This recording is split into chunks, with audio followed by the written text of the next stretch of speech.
Sa wakas, nakahanap ng sagot ang Macau Black Knights at kasama nito, muling nabuhay ang kanilang pag-asa sa playoffs ng PBA 50 Commissioners Cup. Ang ibang detalye sa pag-abante ni Carlo Villaseñor.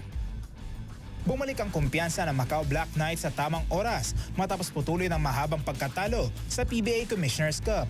Tinapos ng Black Knights ang 7 sunod na talo sa pamamagitan ng 119-107 na panalo kontra sa Titan Ultra Giant Risers. Isang resulta na muling bumuhay ng kanilang playoff hopes habang papasok sa huling bahagi ng eliminations. Higit sa resulta, binago ng panalo ang mentalidad ng koponan. First off, let my guys get some rest, patch up their bodies, refresh their minds, and take it day by day. Just prepare for the next game. Ang susunod na hamon ay mas malaki, ang paghaharap kontra sa TNT Tropang 5G, isa sa pinakamalakas na koponan sa conference. Kinilala ni head coach Marcus Elliott ang hamon, ngunit nananatiling kumpiyansa sa sariling lineup.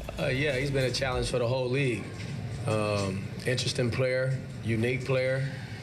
But I still like my players better. Sa panalo kontra Titan, binago na Macau ang flow ng laro sa pamamagitan ng 41-16 na pagsabog sa ikalawang quarter, isang run na naglatag ng kontrol hanggang dulo.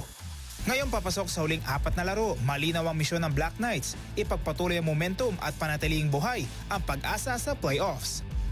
Ako si Carlo Villaseñor, Abante!